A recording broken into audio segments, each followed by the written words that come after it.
Welcome to Enlightenment Unknown, Life of a Spiritual Nomad. Join Reiki Master and Quantum Healing expert Wes Coons as he guides listeners through the depths of self-discovery and spiritual enlightenment to uncover the version of you we haven't met yet.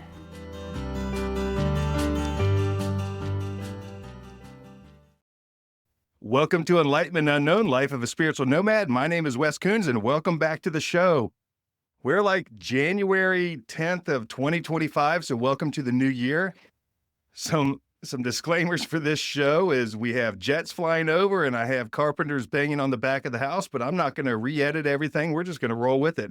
And Eric Cohen is here today. So Eric, welcome to the show. Thank you, Wes. I love being here for you. And I love that you're here. What does your family own? Tell me about your family business. My wife started a Reiki Wellness and Meditation Center probably about 25 years ago, maybe longer. And she had that vision that we would heal the world one healing at a time. And that has turned out to be unbelievable blessing for us. We have Reiki masters in most of the states. We have them in countries, and they continue to teach Reiki to others. We have a program and been blessed to have an incredible life. And Reiki for us is a lifestyle. It's not just about teaching it, we live it. We live it, and I am so grateful that Wes came into my life, because he ultimately, Reiki can come through other people, and you changed my life, and you brought me to a point. I like to say that you brought me to Jesus Christ again, and I had some issues with it, and you took those away from me, and you were also powerful and instrumental in my recovery process. And so I'm so blessed to be here to support you in this last episode, and I am truly honored that you asked me to come. Well, I appreciate it. What we were going to do is we were going to do the last episode first, but I think I want to talk about your family and about Reiki and stuff first, and we'll record the other one second. How about that? Okay. And I can edit that part out. So, or maybe I'll leave it in. I don't know. We'll figure it out. Okay. I'm just going to go with it. Let's do it. Eric, when we just finished recording the last episode of The Haunted House, and the next session, the next progression of this story, because, if you're new to the program, we went through this spiritual awakening that I went through this spiritual awakening that happened to have the most haunted house probably in the world, in my opinion, because it fucking sucked. I can promise you that.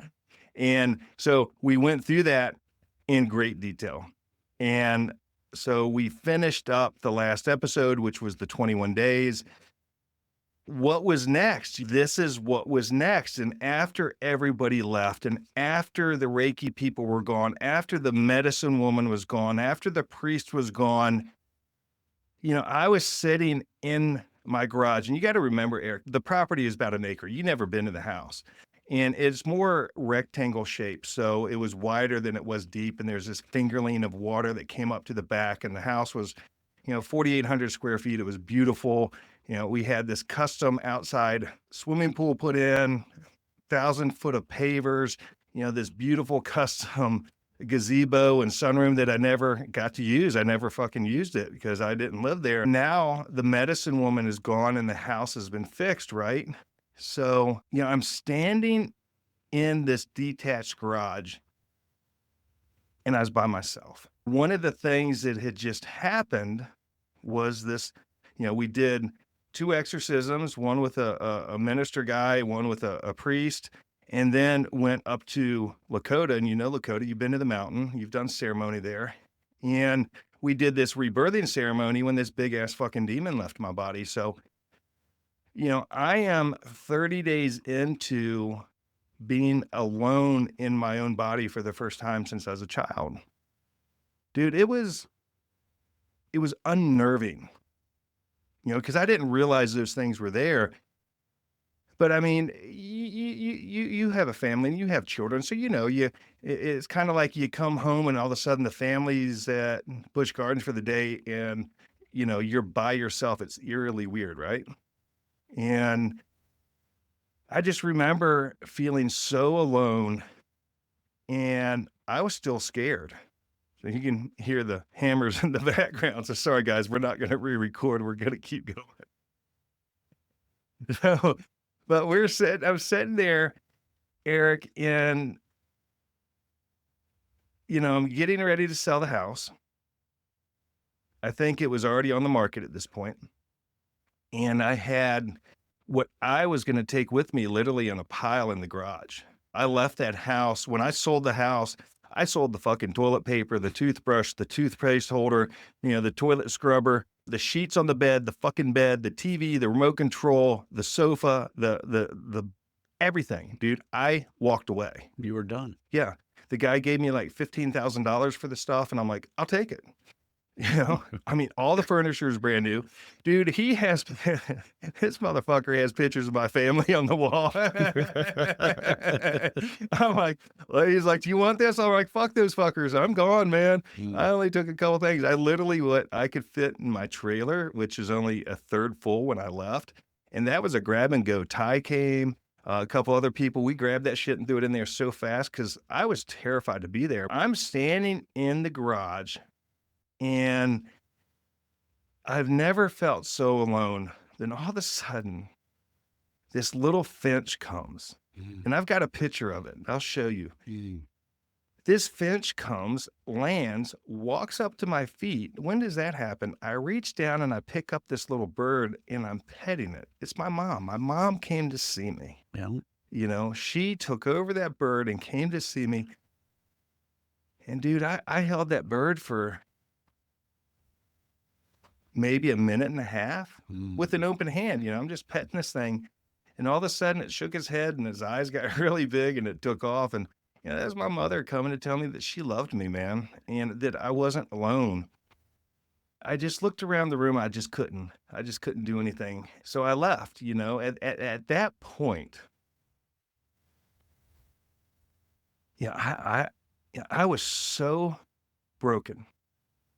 I mean, going into combat, doing the things that you do as a Marine, being in the Marine Corps, the things that the traumas that I've experienced in my life, none of that compared to what I just went through. I mean, I was a shell of a person. The addiction from before, just everything was fucking nothing, Eric. I mean, it was like a nuclear bomb went off and I was alive. Right. Yeah. I've had some low times like that. Yeah. Yeah. The best part about being that low? You can't go lower unless I blew my brains out. I'm That's with right. you. That's right. And we ain't going to do that, Not today. My sponsor, Joe W., told me when I first met him that is a permanent solution to a temporary problem. And it took me a while to understand that, because you get in that mindset of everything is so bad. And you believe that, your wife, Trinae, tells us that those feelings and emotions are a fucking lie, right? They're a lie. Yeah. So why would that be a lie? How, if I feel so desperate, can you explain why that would be a lie? Well, our emotions tell a story. So if I'm vested in a story that I believe is to be true, and that emotion pops up, I'm going to go down that road again. Yeah. So there's an old saying that I heard somewhere that victims never recover. And that stuck to me. I don't know if that was in the 90s or when it was. There was this codependency thing going on, and there was a book called Codependent No More, and I'm in the rooms getting sober and clean myself at a young age, and my wife was teaching about these emotional things. Yeah. And she was onto something. She really was onto something. I mean, I'm here because of her. I'm still on this planet because of the love that she gave me. And, we had a rocky road. She had to kick me to the curb. Hey, your wife scares me a little bit, Zod. But hell, she scares me. I know, right? But she saved me. She saved us both. What you're saying is that story, the story that they've adopted, and I'm not saying that your story isn't valid. I'm not saying that your story isn't real. I'm not saying that thing that happened to you isn't legitimate. What I'm saying is that story is a fucking lie, right? Yeah. Because my story was I was weak, ugly, and stupid. My story was I don't deserve a seat at the table of these board of directors of my equals. They really weren't my equals because I'm fucking dude, I taught most of them how to do what the fuck they're doing. Mm. They just don't want to admit it because, that's how real estate people can be sometimes. But, at the end of the day, I am their equal. I'm not lesser than. And, I'm not greater than either. I am their equal. But in my mind, I couldn't be there. And, so the point is that story that I told myself was a fucking lie. And my feelings were based off of a lie. Yeah. Right. Yeah. So, that's a permanent solution to a temporary problem. And it's temporary because we teach you how to heal just like that. Yeah. Trinae teaches us that. You teach us that, right? Mm-hmm. So we're sitting there. Mom flies away. And, what didn't happen is all of a sudden the clouds opened up and the burning fucking bush lit on fire and went, this is God and you are saved. None of that fucking shit happened, dude. None of that shit happened.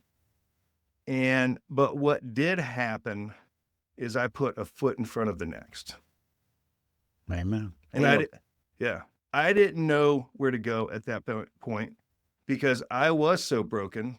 Now, you got to remember, COVID was starting to turn on, and the housing in America, there was a shortage of homes, right? Well, it wasn't quite a shortage yet. We had a kind of a stale market, but we're getting ready to go into this housing shortage. And long story short, I went and I was looking for a winter rental at the oceanfront. So if you're in the Virginia Beach market or certain markets, they have temporary rentals of fully furnished $1 million homes in most instances. Yeah. So dude, I go on there and I'm used to getting what the fuck I want, right? Absolutely. I work hard. I had a lot of money. I made a lot of money. And so I'm looking at this website. And if you don't know, in Virginia Beach, Eric, what is it 67th Street at the oceanfront in Virginia Beach? At 67th Street is a place called the ARE, and it is the Association for Research and Enlightenment. And it was founded by the sleeping prophet, Edgar Cayce. Mm-hmm. Edgar decided that he needed to move from Kentucky to a place that had a vortex, basically. So he builds this big building up on the hill that ended up, I think it became a hospital during World War II, I believe. I don't know the exact history of it, but. Oh, I didn't know that. Yeah, there's a real modern building there now, which is the ARE. And he would lay on a couch and people would, bring him problems that they had, medical problems or just different problems. And he would go into a trance and he would say, oh, how about some elder oil berry and some castor oil? 80% of his readings were about castor oil. Castor oil. Yeah. So you can go in the third story at 67th Street upstairs and go in the library and you can look up every single reading that he gave. It shows you the prognosis. It shows you what happened. And there was formulas associated with that. And, there are places out there where you can buy those formulas. And that was, believe it or not, it was right near where I did business for 30 some years. I still have a business there, which is the center.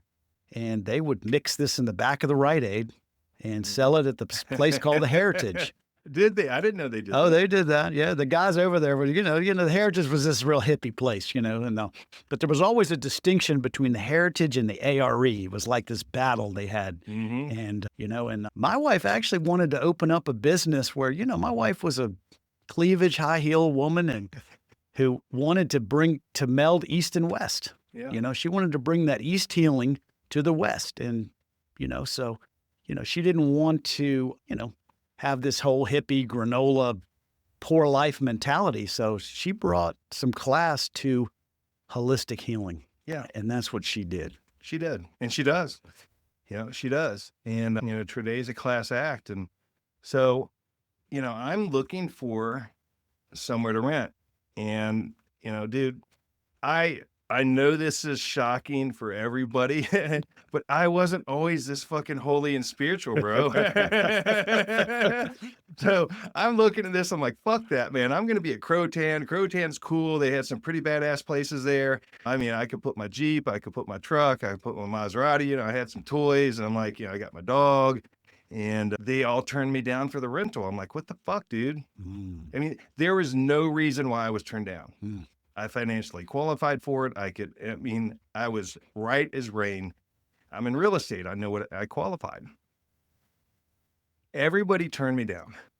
So the only place to go was this house, this 3-story house on 67th Street. So if you're Mhm. in that building and you're in the master bedroom and you look out, you look directly into the top window of that building at the Edgar Casey place, How cool is that? right? And I'm determined I am not going to be down there. I'm not going to be these fucking hippies. I'm not going to be doing this stupid shit. You know, fuck these motherfuckers. You know, that was my mentality. What I didn't realize, well, let me take a step back. When I called the lady and I mentioned the address, she says, "Yeah, you're approved." I'm like, "Well, I haven't made application." She said, "Mr. Coons, we recognize your name. You know, I'm in real estate, so, you know, not an ego thing." She just knew who I was, and that was very kind. And she said, "You're approved." I'm like, "Well, all right, so fuck. Let me bring you a check. Will you take a check?" She said, "We'll take your check." I'm like, "All right, let me bounce it to you, you know, they're bouncing off the wall. Here it is, motherfucker." But I didn't realize it until I went there. There's a vortex there. There's a Mhm. bubble, and God wanted me to be inside that bubble. I needed extra protection. Mhm. So I really only had a couple instances that I was uncomfortable in that house, that whole 9 months I was there. Mhm. And I think, you know, uncomfortable meaning there was some demonic energy or something that was really powerful messing with me, but I needed that protection and I didn't realize it. But one of the things I learned early, Eric, is when you live in a 3-story walk up like that, are my keys on the first floor, the third floor, the second floor? They, you know, I created found this drawer downstairs and said, all my keys go right here. That's You right. know, and so I moved into that place. And if you guys remember early on in the show, that Yorkie Sugar, that wasn't my dog. That was my ex-girlfriend's dog. And Sugar left about 5 days before the haunted house started, really. And she came back 5 days after I moved into that place. Mm. So Christina calls me up and she's like, "Look, I can't keep her." My friend Karen was doing some long distance healing and clearing of energies. And I'm like, "Karen, I gotta go see this girl." And I know she's covered in demons and stuff. Mm. And I went over to get her and I could see some things in this young lady that I don't wish for anybody, but as she handed me the dog, these things were jumping on me and crawling up my arm, and the dog was crawling all over the dog, and I could see that shit. And so I'm in my Jeep, and we stop. Actually, I think we're at the Heritage parking lot. So I called Karen. I said, "Hey, can you clear us?" You know, I had it pre-planned. She knew, she was waiting, and Sugar's jumping all over the car. And as Karen said yes, about 10 seconds later, Sugar stops jumping all over the car, lays down and whimpers for about 35, 40 seconds. And then about a minute later, she calls, said, "Okay, I cleared everything." Mm. Sugar was crying as that stuff was being pulled off of her, right? But, you know, honestly, we didn't get it all off. It took us like 3 weeks of clearing shit to get all the little creepy crawlies out, because those little bastards are, you know, they're savvy, right? And so I went home and I brought Sugar home, and Kennedy had lost like 20, 25 pounds. She's a 70-pound dog, so that's a lot of weight. Yeah. And she just, you know, for that entire 8 or 9 months would just look out the window. She was smart enough to know which direction the dog would come down the street if she was coming home. Right. And it was funny because when we moved in that house, literally 2 days before Sugar came home, Kennedy stopped looking for her. Mm. I remember texting somebody and saying, I think it was time, like, Kennedy, it was heartbreaking. Yeah. You know, she gave up on her friend.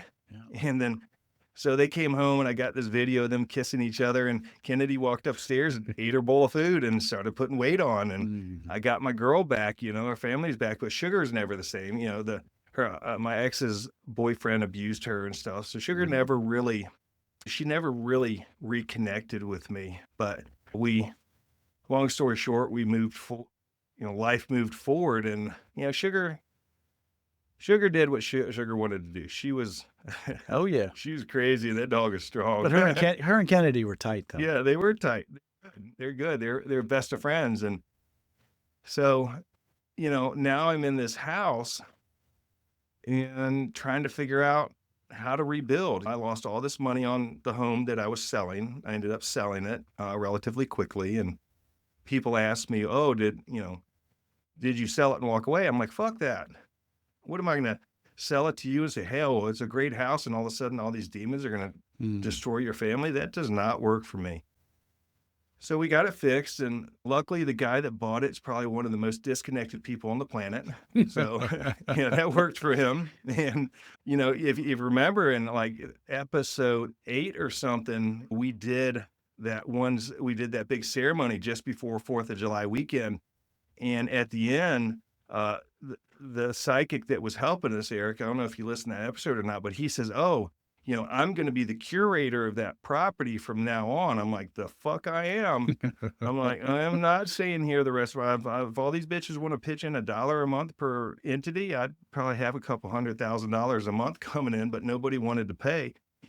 Because so as we fast forward in that day, I planted a tree, then I put some sacred stones out there to honor what had happened there, right?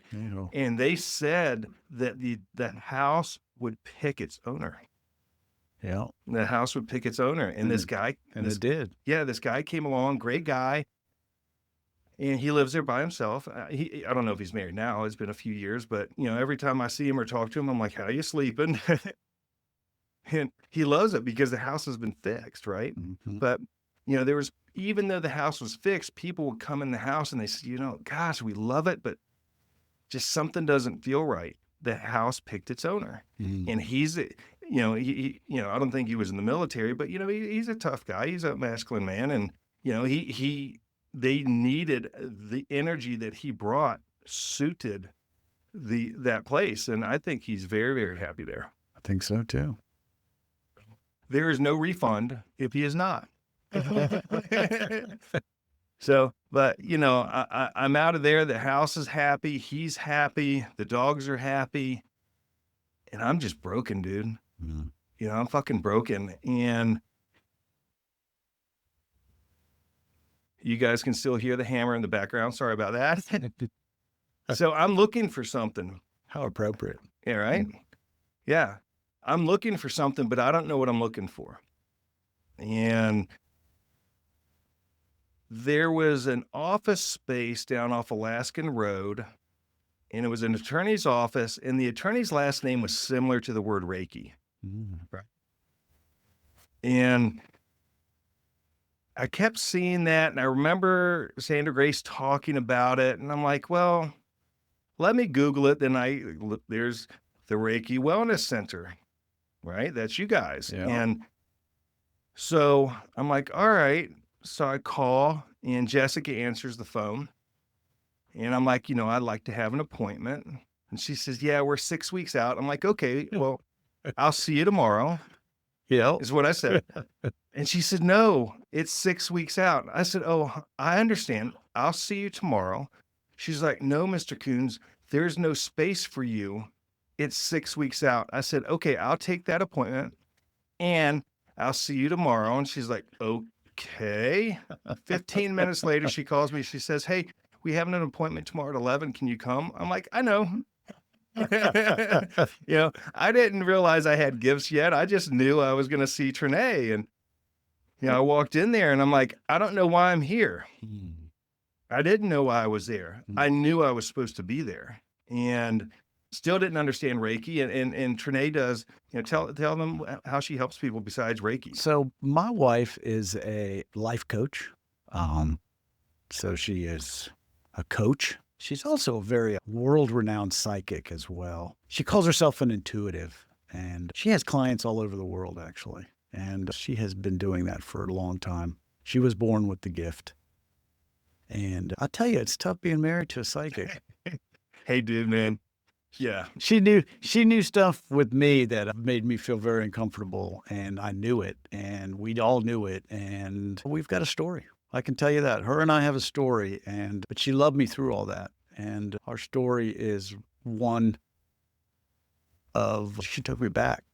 I thought she was done with me because I was, I wasn't the greatest guy in the world. And addictions got a hold of me again. And we worked it out. So we have worked it. We are continuing to work things out, and we are helping people who are in the same situation as we are. So she is a phenomenal marriage counselor. She's a minister. She marries people. Obviously she's a Reiki master's teacher, and she's channeled Takata. If you do any Reiki history, her story is phenomenal. But she is one that has created programs. She helps the Gold Star Wives. She's a phenomenal speaker and a leader of retreat weekends. What are Gold Star Wives? Gold Star Wives are wives who have lost Special Forces members. So Special Forces has a foundation set up that bring these wives, these survivors, to weekends and treats them for their healing. So, Trinae has been a facilitator of that healing and has helped them. She's written a book, and she's my rock star. Yeah. So, Eric, what is the name of Trinae's book? I mean, it did really, really well. It's doing very well. The Manifestation Blueprint. Yeah. That's the name of the book. Yeah. And it's a great book, So, Trinae helps people, and I'm sitting here in this chair staring at this lady, uncomfortable as fucking shit. I mean, more than broken. Don't know what I'm doing, where I'm at, where I'm going. Lost hundreds of thousands of dollars over this year. I wasn't working, selling this house that I'd put $150,000 pool and stuff in the backyard, and I was blessed enough to pay cash for it, and now I'm selling it for less than I paid for it, right? So besides the monetary part, which I really didn't fucking care about, money never really motivated me, right? It was doing the right thing and helping people and stuff. But I'm sitting there, and that's a quality that I admire in you. Just so you know, I don't know if I've ever told you that, but I know you, and that's a genuine statement. Thank you. I appreciate it. I could be a bougie motherfucker, but, at the end of the day, it's not what runs me. It's just changing people's lives. Amen. It's what I've always wanted to do. It's funny, growing up, I'm told, as men, we're told you're weak. I used to be told all the time by my dad, you need to toughen up, you need thicker skin, you need this, you need that. And I'm like, you need to fuck off. I love you. And he meant well. It's just who he was. Dad is the second most disconnected man on the planet. I had one of those. Yeah. And I know he loves me. It's just, we're not going to talk about feelings and emotions, and that's okay. No. That's okay. That's my job, not his job. And I remember Trinae said one day, after that session, I signed up for Reiki 1. I didn't know what it was.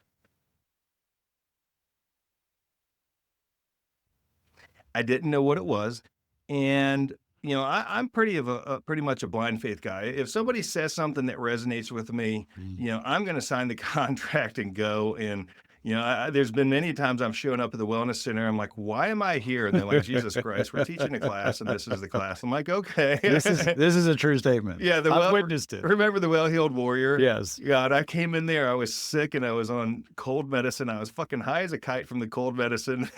I made probably an ass out of myself. I'm like, what the fuck are we doing here? But it was funny. And I was in that program for a year. And so I show up at this Reiki thing, and the only reason I was there is I didn't know what to do next, and I was terrified. I was terrified they were going to come back. Because Sandra Grace can't always be there. Linda's not always going to be there. Kathleen, just everybody, all these people aren't going to surround me the rest of my life. I was alone now. I was where I was supposed to be. They finished their job. They saved my life, and they went on with their life, right? And I'm sitting here in this class.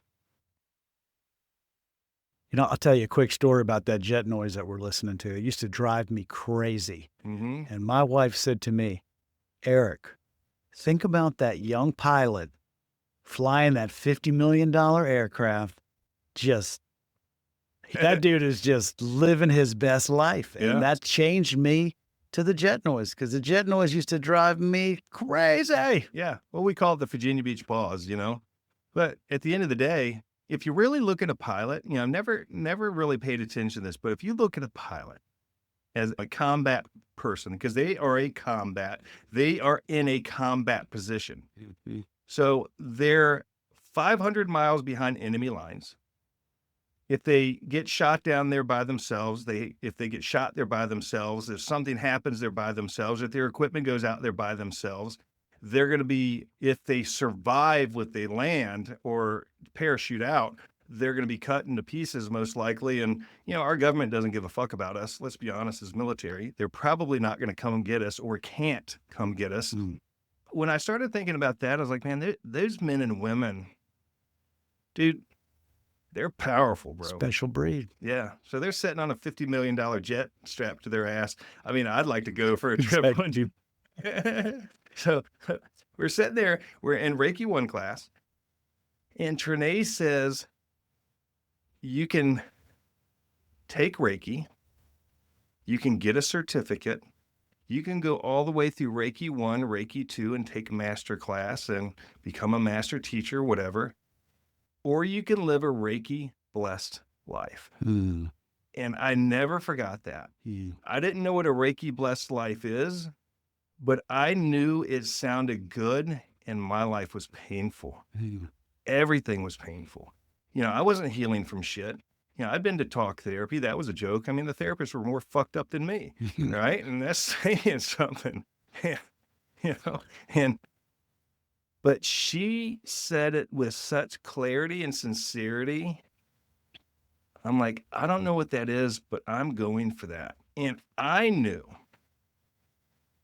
at some point after that, once, after Reiki 1, I really started to pay attention that I might have some gifts, and I didn't understand that. And I remember asking Sandra Grace one day, I said, Sandra, do you think I have any gifts? And she just looked at me with this smile, and she said, oh, bless your heart, and if you're from the South, that means you're a dumb bastard, right? And, but she looked at me, she said, bless your heart, honey. She said, you know that thing that you just did? And I forget what we were doing. I said, yeah. She says, I know people that can't do that after 15 years. You picked it up and did it the first time, and I didn't tell you how to do it. She says, she'd say all the time, I'm curious to see what you're going to become. Me too. Yeah, Me too. Me too. Me too. And, Sandra Grace is now in heaven, and I hear her all the time. And I never forgot that. I'm like, okay. And in my mind, for me to be the most powerful healer I know I can be, I needed to fix what was between my ears. So tell us about Reiki 1 for you. What's the fundamental part of Reiki 1? Reiki 1 is all about self-healing, right? So if you know Wes Coons at all, I'm going to look at something, I'm going to figure out this is step 1, 2, and 3, and I'm done, right? So if you look at how that was set up, Eric, because that was January. COVID was turning on. About that time, the couple days after that class, the first governor shut down one of the states. I'm like, fuck, these motherfuckers are going to follow this shit. And you know what happened after that. But Reiki 1 is about self-healing. So in my infinite wisdom, because I'm always right, I'm like, I could do 1, 2, and 3. I'll be a master by March. Oh, yeah. I can heal all of these people. Oh, yeah. Nothing lined up for me. I'm hanging out with Jessica at the office. I'm like, oh, so what date are you doing for Reiki 2? The only weekend I can't go is this weekend, just so you know. And when do you think it was picked? I couldn't go, and I couldn't go, and I couldn't go, and I couldn't go. And I remember being so angry about that. And I'm sure I had a conversation with your wife or you or somebody. Level 1's about self-healing. And guess what I wasn't doing? I didn't want to heal me because I fucking hated myself so much. I'm going to save the world. Well, what happens when you're in the airplane, Eric, and the oxygen mask comes down? Who gets it first? You got to take it first. Yeah, the parent gets it, then the child. Yeah. You have to save yourself. I'm helping somebody do a real estate transaction right now. Very kind soul. And she saves all these animals and does these things. And she's a beautiful, beautiful person.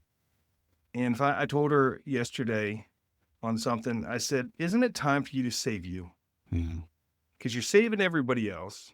There's stuff going on. Everybody has things. And not to get into her stuff, but she's always looking, and I was always looking at how do I help somebody else? I'm this beautiful person. And funny thing, I was talking to Andrea.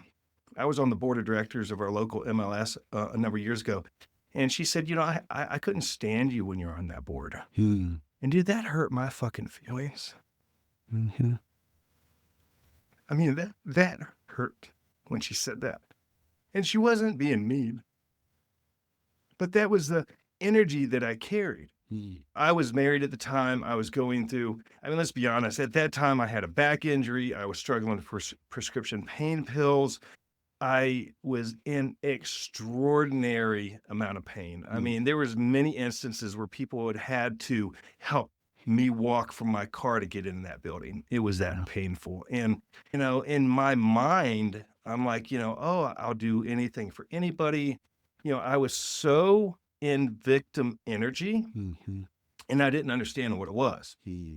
So in my thinking, if I'm nicer to people, if I'm kinder to people, if I'm more subservient to people, if I bow down and let the leaders step forward and I support you at a higher level, then I'll be part of the group. Well, And you'll be validated. Yeah. You'll have worth in that. yeah, they'll see that I'm part of the team. How great you are. Yeah. And you know what they're fucking picking up is he's weak. He's a victim. Believe in himself. He doesn't love himself. And I see that in people, and I'm like, the victim energy is bleeding out of you at such a high level. It's like, fuck, just pour kerosene over yourself before you walk out the door. It'll be easier to acknowledge the kerosene than the victim energy. Right. And she helped me understand that. And, I'm grateful that she shared that with me. And I'm like, and then she said, you're so much more fun to be around now. You do these things, and I'm not perfect. Damn, I'm not perfect. But, that's what level 1 is all about. Yeah. And dude, so let me ask you this. Can you tell us quickly, what is Reiki? Reiki. The definition of Reiki is universal life force energy. So, in a Reiki blessed life, I am working on keeping a frequency high, meaning I'm thinking about love. I'm thinking about my granddaughter's face last time I saw it. I'm thinking about my dog who just wants to lick on me and jump in my lap. I'm thinking about that kiss that my wife did this morning when I left. I'm thinking about these things. I'm on a text thread that someone says, send healing to my daughter. So I see that. And what I do is I envision my granddaughter's face and I send that just like that. I will share this. What's his name? That great person, Einstein. Einstein said, I thought you were going to say Wes Coons. Yes, exactly. Einstein said that his theory of relativity would be disproved. And Einstein's theory of relativity says that it's based on the speed of light.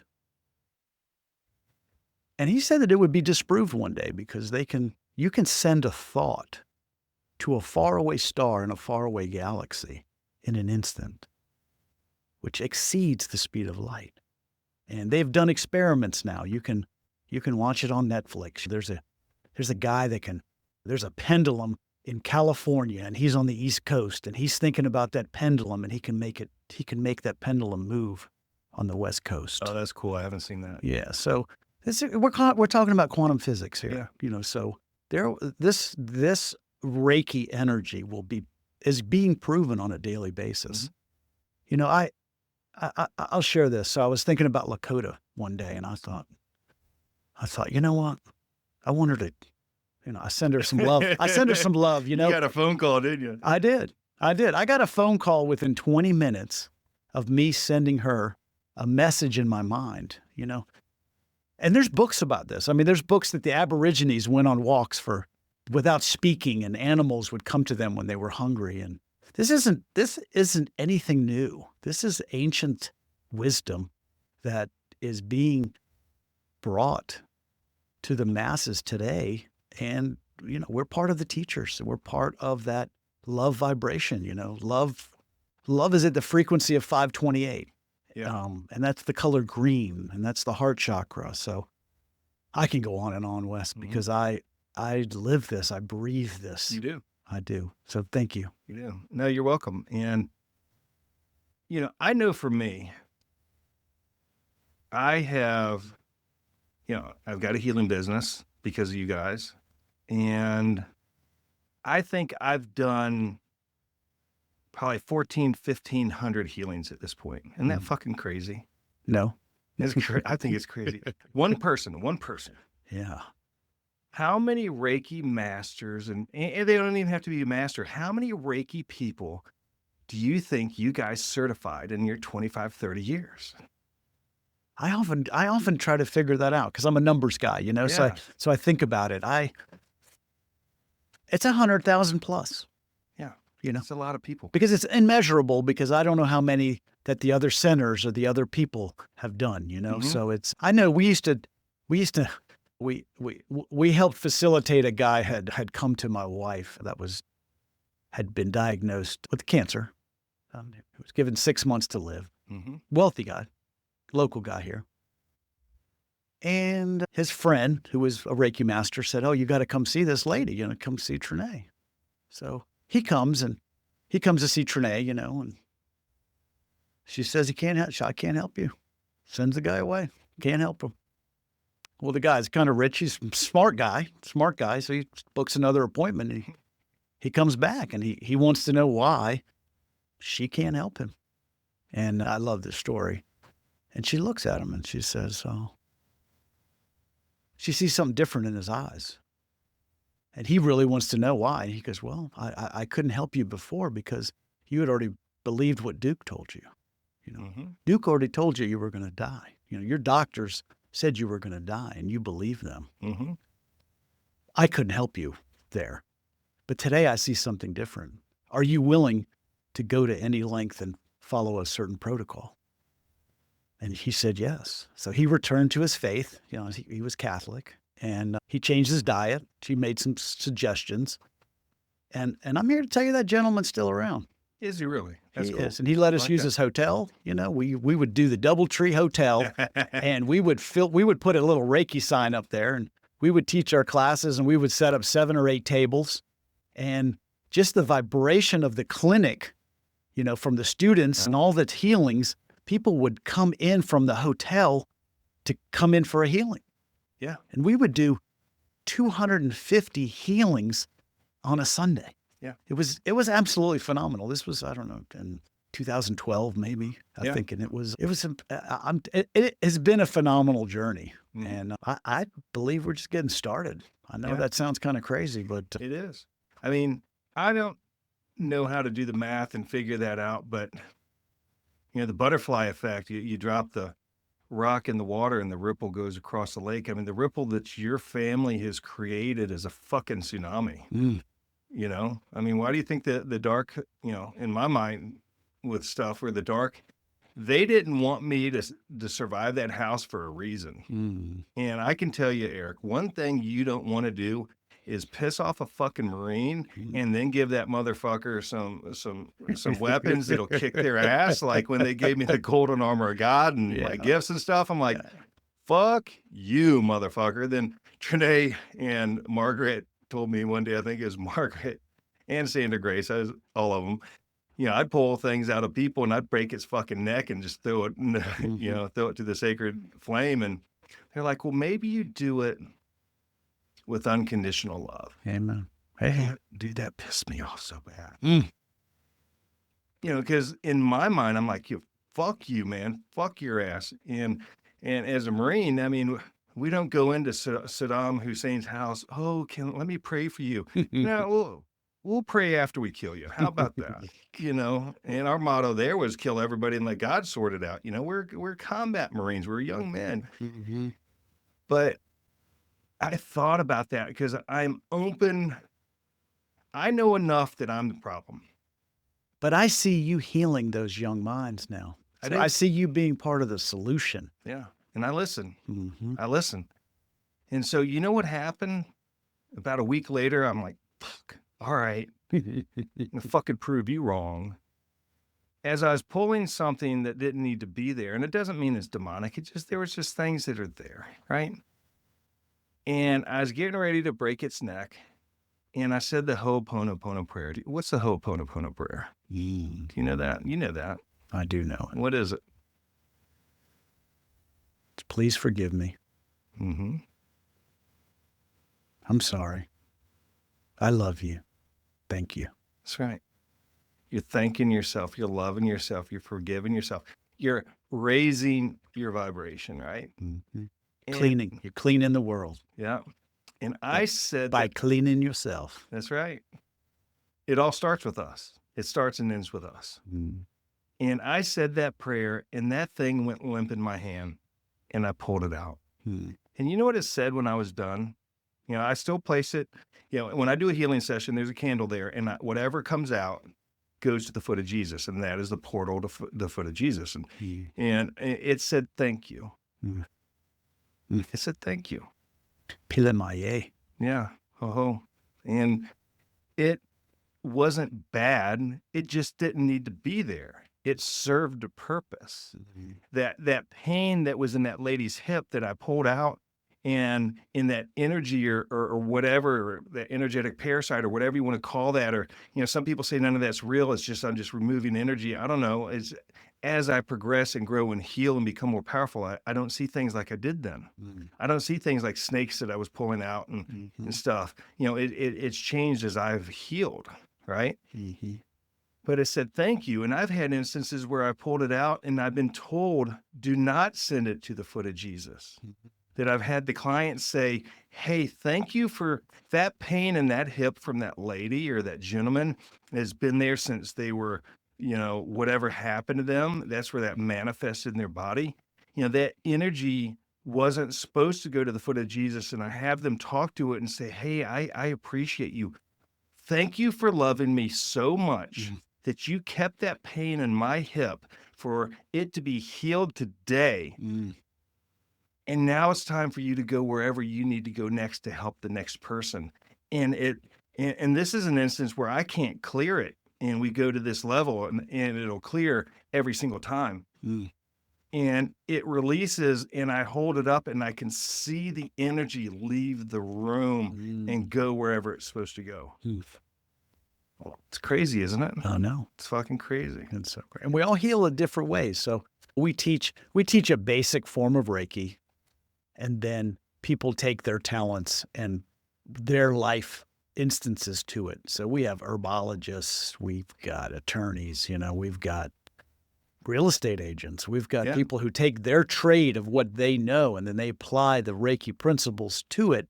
And some of them can become really powerful quickly because they were already manifesting creators and giants before the Reiki. Yeah. It's just a mind shift. It's what story am I telling myself today that I'm believing?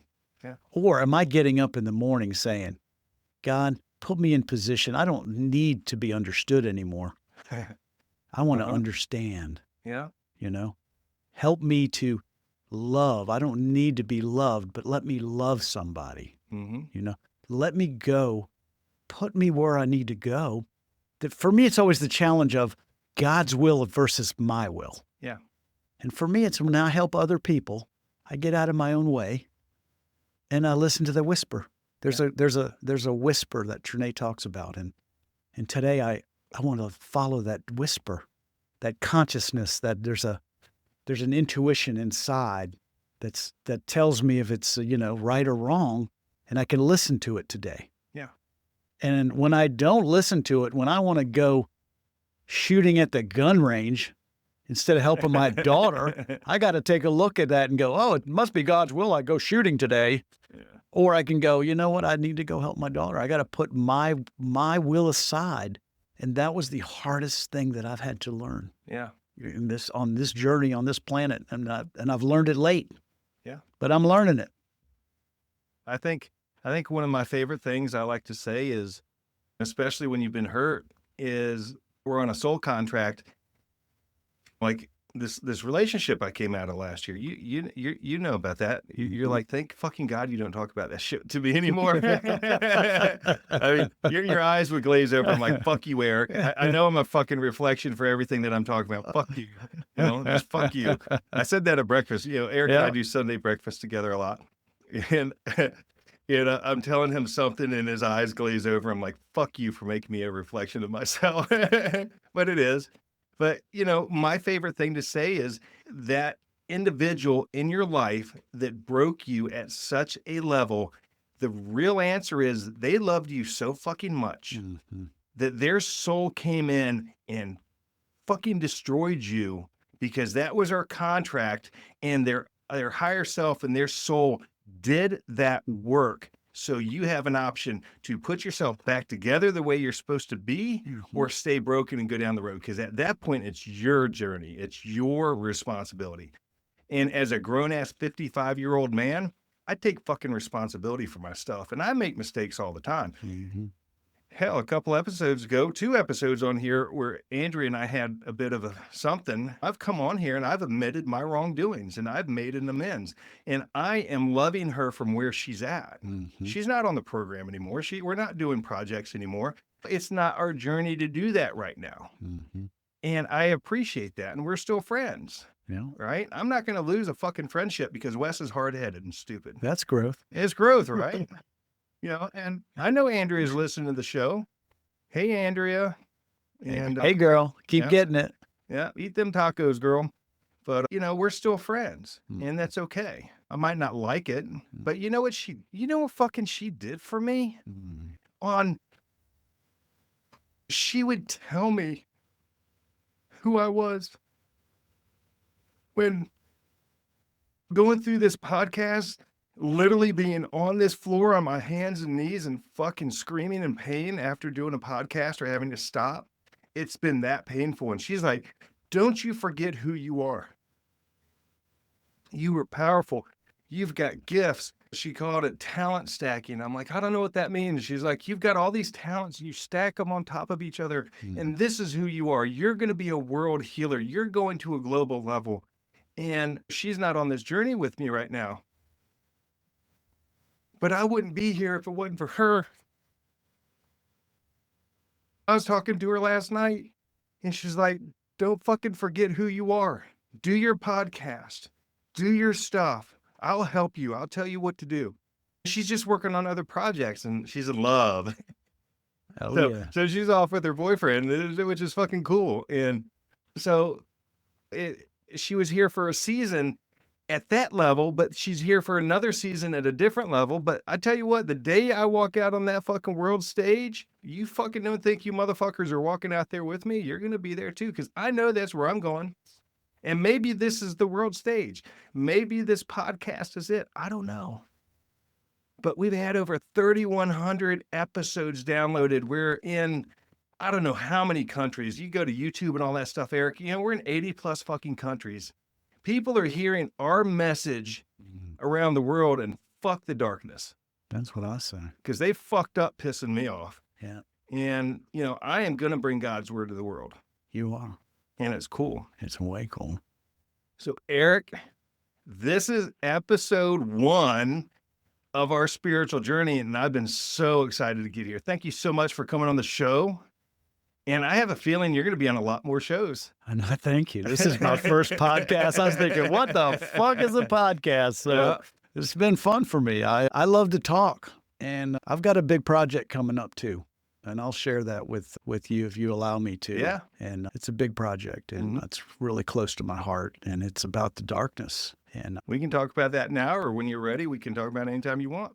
I'll talk about it now, if you don't mind. I lost my son. Yeah, I know you did. To fentanyl. As a matter of fact, I'm wearing a fuck fentanyl shirt right now. And I'm starting a foundation called Families and Friends Affected by Fentanyl. It's a triple F.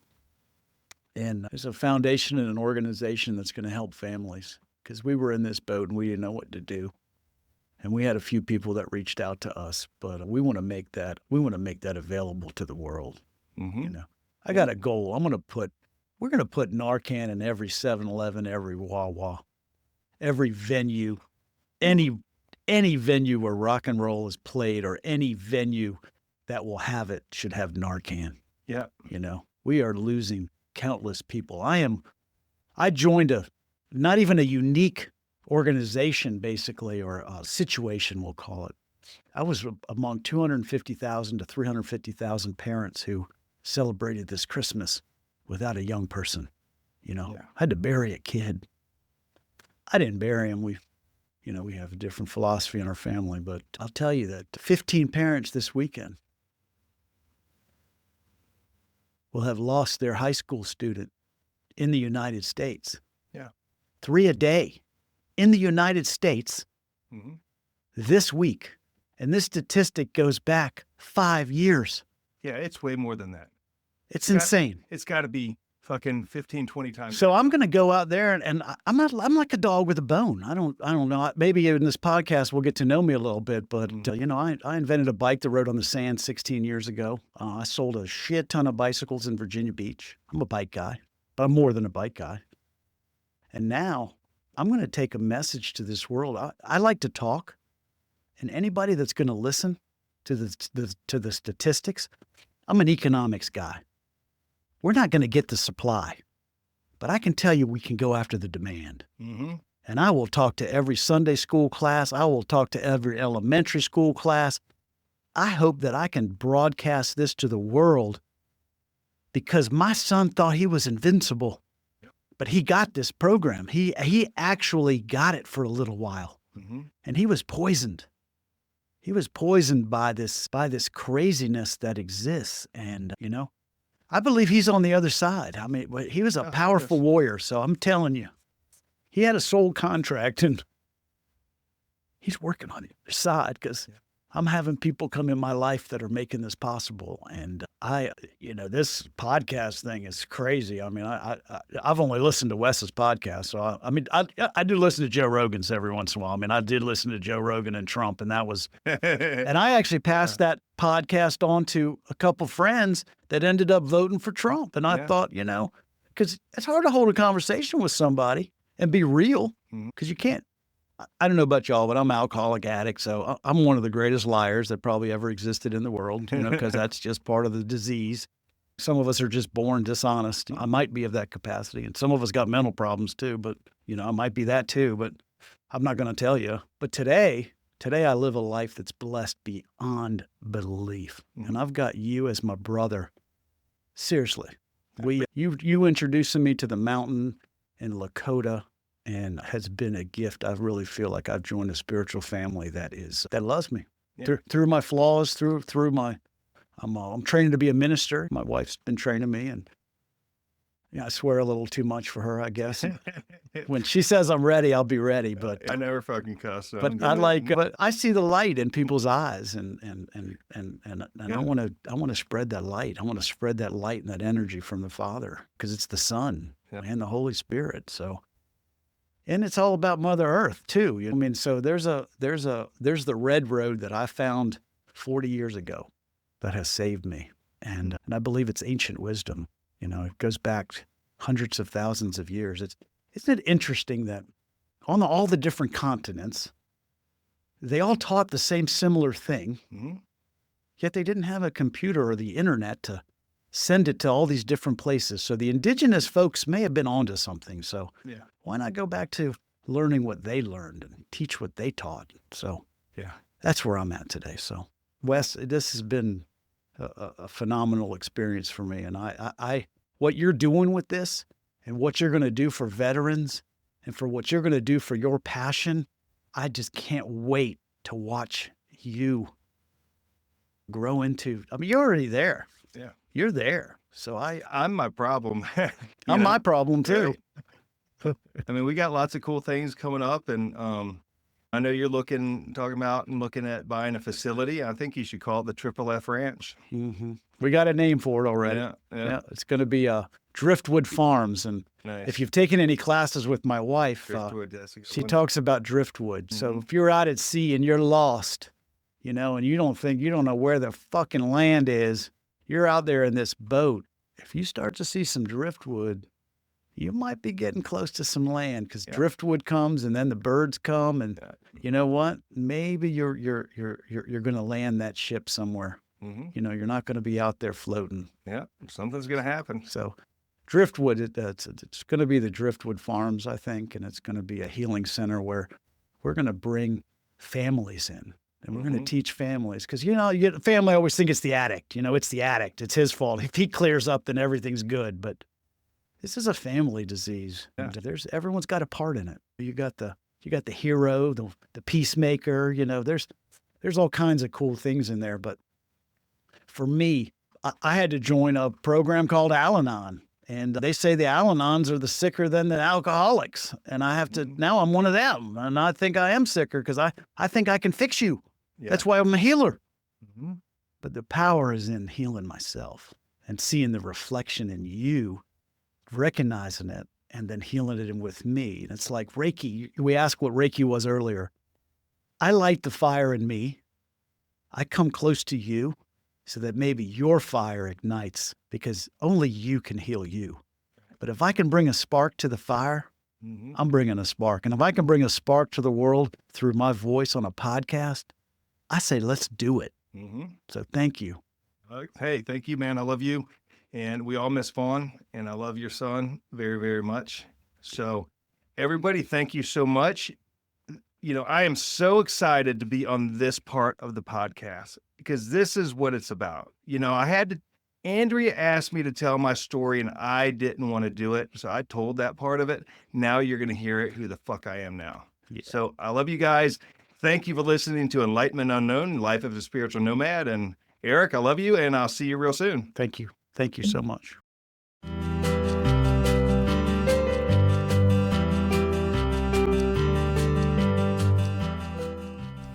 You've been listening to Enlightenment Unknown with Wes Coons, your guide on the quest for self-discovery and the version of you we haven't met yet.